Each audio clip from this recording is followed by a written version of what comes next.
बिस्मिल्लाहिर्रहमानिर्रहीम। आई एम प्रोफेसर आबिद उमर। बेटा आज सबसे पहला जो है यूनिट जो है वो अब हम स्टार्ट करने जा रहे हैं। उसका सबसे पहला टॉपिक जो है वो हम शुरू करने लगे हैं, जो कि है बेटा प्लांट और एनिमल सेल के दरमियान में डिफरेंस। देखो बेटा, जब आप प्लांट और एनिमल सेल को डिस्कस करते हो तो सबसे पहली जो चीज़ हमने उसमें डिस्कस करनी है वो मैं आपको बता देता हूँ। देखिए, सबसे पहली जो चीज़ है बेटा वो उनका साइज़ है। आप देखोगे कि प्लांट का जो सेल का जो साइज होता है वो यूजुअली लार्ज होता है, जबकि एनिमल का जो सेल होता है वो कंपैरेटिवली स्मॉल होता है। पहला एक पॉइंट आपने, हम सारी बातें डिस्कस करेंगे जो कि एमसीक्यूज में पूछी जा सकती हैं। दूसरी जो चीज वो उसकी शेप है। देखो बेटा, जो प्लांट का जो सेल होता है वो रेक्टेंगुलर शेप का होता है, जबकि एनिमल जो सेल होता है वो यूजुअली स्फेरिकल शेप में पाया जाता है। ठीक है ना। एक और डिफरेंस मैं आपको बताता हूं, वो क्या है बेटा, जो प्लांट का सेल होता है ये अपनी शेप को फिक्स रखता है। उसकी वजह है क्योंकि इसके इर्द गिर्द रिजिड सेल वॉल होती है। एनिमल का जो सेल है वो अपनी शेप को जो है बेटा वो चेंज कर सकता है। क्यों? क्योंकि इसके अंदर जो सेल वॉल होती है वो एब्सेंट होती है। ये इसकी मेन रीजन है। नेक्स्ट पॉइंट की तरफ हम जाएंगे बेटा। नेक्स्ट जो है, अब ये जो स्लाइड है बेटा, इसके अंदर मैंने ऑर्गेनेली का डिफरेंस जो है वो मेंशन किया हुआ है। ये भी जो है बेटा वो आपने बड़े गौर से सुनना है। देखें, सबसे पहला जो डिफरेंस मैंने मेंशन किया है वो सेल वॉल का है, कि आप जानते हो कि बेटा प्लांट के अंदर सेल वॉल होती है, जबकि एनिमल में जो है वो सेल वॉल एब्सेंट होती है। ठीक हो गया। क्यों? क्योंकि सेल वॉल इस वजह से बेटा जो है मौजूद होती है, इस वजह से इसको जो है, क्योंकि प्लांट का सेल जो है वो टर्जिड होता है, पानी को जो है ये गेन करता है, वाटर को गेन करता है, स्वेल करता है और टर्जिड हो जाता है, और ये प्लांट सेल उसको ब्रस्ट करने से बचाती है। अगर यही एनिमल सेल को वैसे तो इतना वाटर गेन नहीं करना होता, से अगर एनिमल सेल में इतना वाटर चला भी जाए तो वो ब्रस्ट हो जाएगा, क्योंकि उसके अंदर जो है बेटा वो सेल वॉल नहीं होती। फिर दूसरा जो डिफरेंस है बेटे वो है गोल्जी ऑपरेटर्स का।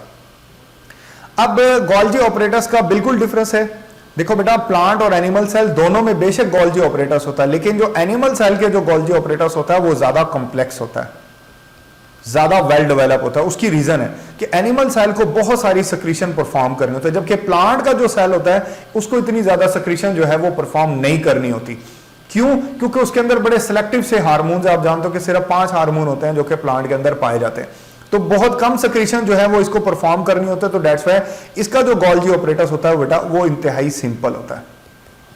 ठीक है ना, वो सिंपल होता है और जो है वो इतना ज्यादा वेल डेवलप नहीं होता, और उसको जो है बेटा उसका वर्ड भी जो है वो चेंज हुआ है, जिसको डिक्टायोसोम कहा जाता है। मतलब प्लांट का जो गोल्जी ऑपरेटर्स है उसको डिक्टायोसोम कहा जाता है। तीसरा जो डिफरेंस है बेटा वो है सेंट्रियोल का। ये बड़ा इंपॉर्टेंट है, इसको समझना बहुत जरूरी है। देखो बेटा, यहां पे लिखा हुआ है कि प्लांट में जो है वो सेंट्रियोल एब्सेंट होता है, जबकि एनिमल सेल के अंदर जो है वो सेंट्रियोल जो है वो प्रेजेंट होता है। इसका डिफरेंस जो है बेटा मैं आपको बताता हूं, आपको बात जो है वो क्लियर हो जाएगी। देखें, जब हम बात करते हैं ना प्लांट की, तो प्लांट की भी तो बेटा 2 कैटेगरीज हैं, एक में सेंट्रियोल होता है, एक में नहीं होता। ये बात आपको नोट करना बहुत जरूरी है। देखें, प्लांट की अगर आप बात करते हैं ना प्लांट्स की, तो प्लांट तो 2 कैटेगरीज के अंदर है। एक होता है लोअर प्लांट और एक बेटे होता है हायर प्लांट। अब लोअर प्लांट जैसे कुछ ब्रायोफाइट्स होते हैं, उनमें सेंट्रियोल मौजूद होता है, प्रेजेंट होता है। ठीक है ना, जबकि ये सेंट्रियोल हायर प्लांट में जो है बेटा ये एब्सेंट होता है। ठीक हो गया ना। ये मैं बात जो है बेटा वो सेंट्रियोल की कर रहा हूं, ये बात याद रखें। इसके अलावा जो है बेटा हायर प्लांट्स के साथ साथ जो यीस्ट होता है, ये एक फंगस है आप जानते हो, इसमें भी, और इसके साथ साथ जो है बेटा ये प्रोटिस्ट में भी एब्सेंट होता है। सिर्फ और सिर्फ जो है बेटा एनिमल्स होते हैं, एनिमल का सेल होता है जिसके अंदर ये मौजूद होता है। चले, मेरा ख्याल आपको ये बात अब समझ आ गई होगी। अब ये अगर इससे रिलेटेड एमसीक्यूज आएगा, आई थिंक आप जो है वो बड़ी आसानी से उसको कर लोगे बेटा। उसके बाद जो नेक्स्ट जो डिफरेंस है बेटा वो डिफरेंस है जो है बेटा वो डिफरेंस है माइक्रोट्यूब्यूल का। देखिए, माइक्रोट्यूब्यूल का डिफरेंस भी आपको जानना बहुत जरूरी है। यहां पर लिखा हुआ है कि एस्टर जो है ये एब्सेंट होता है, जबकि एस्टर यहां पर मौजूद होता है। सबसे पहले तो मैं इसका थोड़ा सा आपको कॉन्सेप्ट दे दूं, फिर ये बात आपको ज्यादा अच्छे से समझ आ जाएगी। देखो बेटा, यहां ये सेंट्रियोल होते हैं, ठीक है ना, ये सेंट्रियोल होते हैं। मैं आपको बताता हूं, देखें, सेंट्रियोल से आप जानते हो कि सेंट्रियोल से जो है बेटा ये सेंट्रियोल रीजन है, ये वाला। ये जो बाहर की तरफ जो माइक्रोट्यूब्यूल ओरिजिनेट हो रहा है ना, ये वाला, this is a call aster microtubule, this is call aster microtubule. ठीक हो गया। जबकि जिसके साथ क्रोमोसोम अटैच है, ये आप देख भी रहे हो, ये बेटा लेबल भी किया हुआ है, ये काइनेटोकोर माइक्रोट्यूब्यूल है। जबकि जिसके साथ कोई क्रोमोसोम अटैच नहीं है, ये जो माइक्रोट्यूब्यूल है इसको कहते हैं पोलर माइक्रोट्यूब्यूल। ये जस्ट पोलैरिटी को मेंटेन करता है, जस्ट ये पोलैरिटी मेंटेन करता है। ये 3 तरह के माइक्रोट्यूब्यूल होते हैं। कितनी तरह के होते हैं? 3 तरह के जो है बेटा ये माइक्रोट्यूब्यूल होते हैं, जो कि यहां पर जो है बेटा वो मेंशन है, ठीक है ना। इसमें सबसे पहला जो है बेटा जो है सबसे पहला एस्टर माइक्रोट्यूब्यूल, दूसरा काइनेटोकोर माइक्रोट्यूब्यूल और तीसरा जो होता है वो है पोलर माइक्रोट्यूब्यूल। ठीक हो गया। अब ये जो एस्टर है ये प्लांट में एब्सेंट होता है, प्लांट्स के अंदर जो है वो ये एब्सेंट है। जबकि एनिमल्स में ये तीनों होते हैं।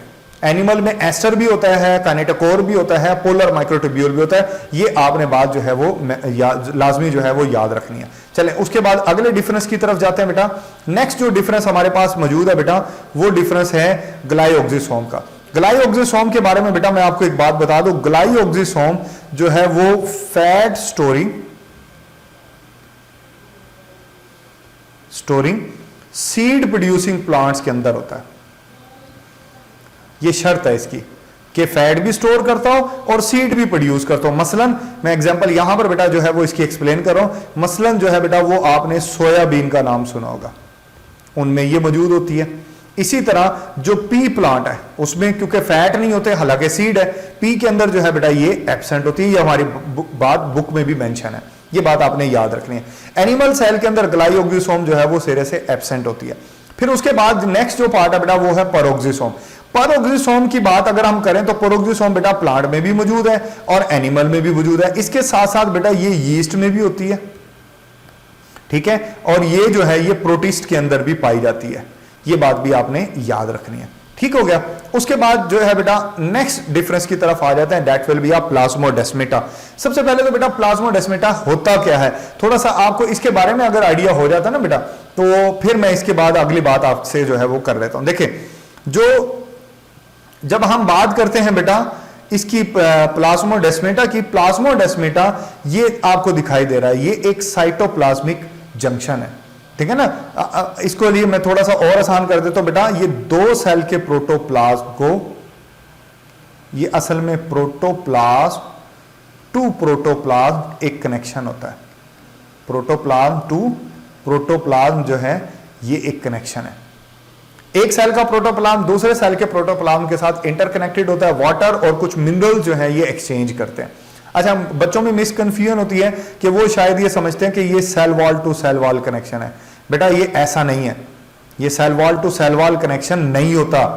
आप अगर चैप्टर नंबर 14 निकाले ना तो शायद आपको जहन में आए, वहां पर जो है ये सिम्प्लास्ट पाथवे में जो है वो डिस्कस हुआ है, जो कि साइटोप्लाज्म टू साइटोप्लाज्म पाथवे होता है। जबकि सेल वॉल में जो पाथवे था वो एपोप्लास्ट पाथवे था, जो cell wall to cell wall होता है, उसमें इसका कोई तस्करा नहीं है, ऐसा नहीं होता। तो आपने ये बात याद रखनी कि ये जो कनेक्शन होता है प्लाज्मोडेस्माटा का, ये प्रोटोप्लाज्म टू प्रोटोप्लाज्म होता है, not cell wall to cell wall.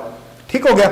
अच्छा, अब जो है बेटा प्लाज्मोडेस्माटा की हम बात कर रहे थे। प्लाज्मोडेस्माटा के बारे में बेटा मैं आपको बता दूं, प्लाज्मोडेस्माटा जो है वो सिर्फ और सिर्फ बेटा वो प्लांट के अंदर पाया जाता है, एनिमल के अंदर ये बिल्कुल एब्सेंट होता है, क्योंकि एनिमल को ये चीजें जो है वो इस तरीके से एक्सचेंज नहीं करनी। तो उसमें इसकी जगह पर ना टाइट जंक्शंस होते हैं जो कि 2 सेल्स को इंटरकनेक्टेड रखते हैं। बस ये बात आप जान लें, ठीक है ना। इससे ज्यादा बात जो है वो आपकी बुक में अवेलेबल नहीं है। चले नेक्स्ट मूव करता हूं बेटा, मैं अगले चीजों की तरफ जाता हूं। मैं उम्मीद करता हूं कि आपको ये बातें बहुत अच्छे से जो है वो समझ आ गई होंगी। चलें नेक्स्ट जो है बेटा वो डिफरेंस है लाइसोसोम का। देखिए बेटा लाइसोसोम का ना मेजर जो वर्क होता है ना वो होता है डाइजेशन का वर्क होता है। तो अब प्लांट तो डाइजेशन परफॉर्म करता ही नहीं, तो इसलिए प्लांट में ये ऑर्गेनेली जो है ये एब्सेंट होती है, जबकि एनिमल के अंदर ये ऑर्गेनेली जो है ये मौजूद होती है। फिर उसके बाद बात कर लेते हैं हम बेटे वैक्यूल की।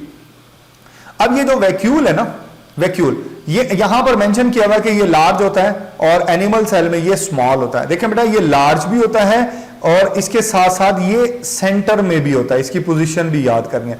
लेकिन जब प्लांट का सेल बनता है तो उसमें जो वैक्यूल है वो छोटे छोटे वैक्यूल होते हैं। आपकी बुक में लिखा हुआ है कि उनकी कोलिसेंस होते हैं। कोलिसेंस का मतलब है कि वो एक दूसरे में फ्यूज हो जाते हैं। एक दूसरे में फ्यूज होने के बाद वो बड़ा एक लार्ज वैक्यूल बन जाता है जो कि सेल की सेंटर पोजीशन को ऑक्युपाई करता है। जबकि एनिमल सेल के अंदर ये साइडों पर होते हैं, पेरिफेरल साइड पर होते हैं और ये स्मॉल साइज में होते हैं। एनिमल में ये लार्ज नहीं होते, क्योंकि प्लांट सेल को टर्जिड होना होता है और उसकी मेजर टर्जिडिटी उसके वैक्यूल की वजह से होती है। यही वजह कि नेचर ने इसके अंदर वैक्यूल का साइज जो है वो लार्ज रखा है। फिर उसके बाद अगला जो ऑर्गेनेली का डिफरेंस है बेटे वो है प्लास्टिड का। अब प्लास्टिड में क्लोरोप्लास्ट है, लिकोप्लास्ट है, ये जो है वो फोटोसिंथेसिस में इन्वॉल्व होते हैं, ये कलर प्रोडक्शन में इन्वॉल्व होते हैं। बेटा ये जो है ये प्लांट में तो होंगे, एनिमल में ये बिल्कुल एब्सेंट होता है, क्योंकि एनिमल हेटेरोट्रॉफ होते हैं, उनको क्लोरोप्लास्ट की जरूरत नहीं होती। अब इसके बाद है न्यूक्लियस। न्यूक्लियस जो है बेटा दोनों में मौजूद होता है, फर्क सिर्फ उनकी पोजीशन का है। प्लांट में क्योंकि सेंटर में वैक्यूल है, इसलिए न्यूक्लियस जो है वो उसका पेरिफेरल पर होगा, जबकि जो है बेटा वो एनिमल सेल के अंदर जो है ये सेंटर में होता है न्यूक्लियस। ठीक हो गया, तो ये बात भी आपने याद रखनी है। उसके बाद उसके साइटोकाइनेसिस का डिफरेंस है बेटा, ये भी फर्क जो है वो आपको याद रखना बहुत जरूरी है। अब साइटोकाइनेसिस यहां पे मेंशन है कि प्लांट में जनाब साइटोकाइनेसिस वो वाया फ्रेगमोप्लास्ट होती है, जबकि एनिमल सेल में वाया कंस्ट्रिक्टिंग रिंग होती है। ये भी चले मैं इसको थोड़ा सा एक्सप्लेन कर देता हूं। देखो बेटा आप अगर देखें ना तो ये आपको एक स्लाइड दिखाई दे रही है, देखें इसके अंदर जो है बेटा प्लांट और एनिमल सेल दोनों ही मेंशन है। आप ये देखें ना, ये बेस प्लेट बनी है। यहां पर मैं आपको ना कुछ साइटोकाइनेसिस की बात आ गई है, तो आपको जो है वो इस एरिया से जो एमसीक्यूज पिक हो सकते हैं वो बातें भी मैं आपको बता देता हूं। देखो बेटा प्लांट सेल में सबसे पहले गोल्जी जो कॉम्प्लेक्स होता है, गोल्जी कॉम्प्लेक्स, इससे मेटाफेज के दौरान, ये एमसीक्यूज का पॉइंट है, मेटाफेज के दौरान कुछ वेजिकल्स बनते हैं। ठीक है ना, आप ये देखो ना सेल प्लेट जो लिखा हुआ ना, ये देखें आपको ये वेजिकल्स दिखाई दे रहे हैं। ये जो सेल प्लेट बनी है ना, ये सेल प्लेट ये आपको दिखाई दे रही है सेल प्लेट, ये इन्हीं वेजिकल से मिलकर बनी है और ये सब कुछ मेटाफेज स्टेट के अंदर हो जाता है। लेकिन जैसे ही बेटा टीलोफेज आएगा, टीलोफेज आएगा, ये वेजिकल्स जो है बेटा कन्वर्ट हो जाते हैं फ्रेगमोप्लास्ट में। फ्रेगमोप्लास्ट जो है बेटा वो टीलोफेज में बनती है। ठीक है ना, ये मेम्ब्रेन ऐसे यहां पर जो है बेटा वो इकट्ठी हो जाएगी। ठीक है, ये इकट्ठी हो जाएगी और फिर सेल दरमियान से जो है ये ब्रेक हो जाएगा। एक और इंपॉर्टेंट एमसीक्यूज में बता दूं, इस फ्रेगमोप्लास्ट ने आगे चल के न्यू सेल की सेल मेम्ब्रेन बनी है। कुछ बच्चे समझते हैं कि शायद ये फ्रेगमोप्लास्ट सेल वॉल बनाएगा। नो, ये सेल वॉल नहीं बनाता, खुद ये कन्वर्ट होता है सेल मेम्ब्रेन में। हां, ऐसा होता है कि ये फ्रेगमोप्लास्ट सेल वॉल बनाने के लिए कुछ सब्सटेंस रिलीज जरूर करती है, सब्सटेंस ये रिलीज करेगी, खुद ये सेल वॉल नहीं बनती, खुद ये बेटा कन्वर्ट हो जाती है सेल मेम्ब्रेन के अंदर। ये बात आपने, ये सारे एमसीक्यूज के पॉइंट थे, डिस्कस करने का मकसद ये था कि इस एरिया से अगर कोई एमसीक्यूज आता है तो वो जो है वो आपको क्लियर हो। अब बात कर लेते हैं एनिमल सेल की। अब एनिमल सेल में जो है बेटा वो एस्टर माइक्रोट्यूब्यूल इन्वॉल्व होते हैं। ठीक है ना, साइटोकाइनेसिस के अंदर कौन इन्वॉल्व होता है? Aster microtubules. अब वो किस तरीके से इन्वॉल्व होते हैं ये बात भी बेटा मैं आपको बता देता हूं। देखिए फर्ज कर लें ये एक एनिमल सेल है, फर्ज कर लें ये सेंट्रियोल है और आप जानते हो कि ये एस्टर है। ठीक हो गया, ये एस्टर है, ये एस्टर माइक्रोट्यूब्यूल है जो आउटसाइड के ऊपर रेडिएट होते हैं। ये पता क्या करते हैं, सेंटर में ऐसे सिग्नल सेंड करते हैं, ऐसे ना सेंटर में सिग्नल सेंड करते हैं, सेंटर के अंदर ऐसे सिग्नल सेंड करते हैं। और सेंटर में जो है बेटा वो एक्टिन और मायोसिन जो प्रोटीन होती है बेटे वो अकोमुलेट हो जाती है, वो इकट्ठी हो जाती है। एक्टिन और मायोसिन प्रोटीन यहां पर, ये आप जानते हो कि ये दीज आर दी कंडक्टाइल प्रोटीन्स, ये कॉन्ट्रैक्शन काज करती हैं, ये सेल को अंदर की तरफ जो है वो ऐसे पिंच करेंगे, ये पिंच करते हैं। और ये पिंचिंग आप देख रहे हो कि ये सेल के बाहर से आपको दिखाई भी देती है। ठीक है ना, ये क्लीवेज फारो बन जाती है, ये आपको दिखाई दे रही है, कंस्ट्रिक्टिंग रिंग बोल रहे हैं, ये क्लीवेज फारोस बोल रहे हैं इसको, ये बन जाती है। और आप एक डिफरेंस ये भी देख सकते हो, ड्यूरिंग द साइटोकाइनेसिस जो है बेटा कंस्ट्रिक्टिंग रिंग जो है, ये कंस्ट्रिक्शन जो है वो एनिमल सेल में अपीयर होती है। प्लांट सेल में अंदर क्या हो रहा है, साइटोकाइनेसिस कब और कैसे स्टार्ट हुई है इसका अंदाजा नहीं होता, क्योंकि बाहर कोई कंस्ट्रिक्शन जो है वो नहीं होती। ये अंदर की तरफ जो है बेटा ये मूव कर रहा होता है, ये यहां से मूव करेगा और सेल फाइनली दो हिस्सों के अंदर डिवाइड हो जाएगा। तो एनिमल की साइटोकाइनेसिस में एक तो एस्टर माइक्रोट्यूब्यूल इन्वॉल्व होते हैं, एक्टिन मायोसिन प्रोटीन इन्वॉल्व होती है, क्लीवेज फारो या कंस्ट्रिक्टिंग रिंग बनते हैं, जबकि प्लांट में फ्रेगमोप्लास्ट बनती है। बहुत सारे डिफरेंस जो है बेटा वो इसके अंदर मौजूद है, आपको ये सारे ही अपने जहन में रखने हैं ताकि एमसीक्यूज अगर किसी भी एंगल से आता है आप उसको जो है बेटा वो बड़ी आसानी से जो है वो क्लियर कर लेंगे। ठीक है ना, अब मैं उम्मीद करता हूं कि आपको ये बात जो है वो क्लियर होगी। अब हम वापस उसी स्लाइड की तरफ जा रहे हैं बेटा। देखें आखिरी डिफरेंस जो है वो हमारा रह गया, वो है बेटा रिजर्व फूड का। रिजर्व फूड यानी जो फूड जरूरत से ज्यादा होती है, प्लांट और एनिमल सेल उनको रिजर्व कर लेते हैं। प्लांट का जो सेल होता है वो अपनी फूड को जो है बेटा वो स्टार्च की शक्ल में रिजर्व करता है, जबकि एनिमल का जो सेल होता है वो अपनी फूड जो है वो ग्लाइकोजन की शक्ल में रिजर्व करेगा। ठीक हो गया। यहां पर बेटा हमारा प्लांट और एनिमल सेल का जो डिफरेंस का टॉपिक था वो मुकम्मल हो गया। मैंने कोशिश की है कि इसके हर एंगल को जो है वो मैं आपको क्लियर कर दूं, सारे कॉन्सेप्चुअल एरियाज जो है वो मैं आपको डिस्क्राइब कर दूं जो एमसीक्यूज में पूछे जा सकते हैं। उम्मीद है ये जो है वो लेक्चर आपको समझ आया होगा। आप अपने कमेंट्स भी जरूर दीजिएगा। ठीक है, आप अपना ख्याल रखिएगा। Thank you, Allah Hafiz.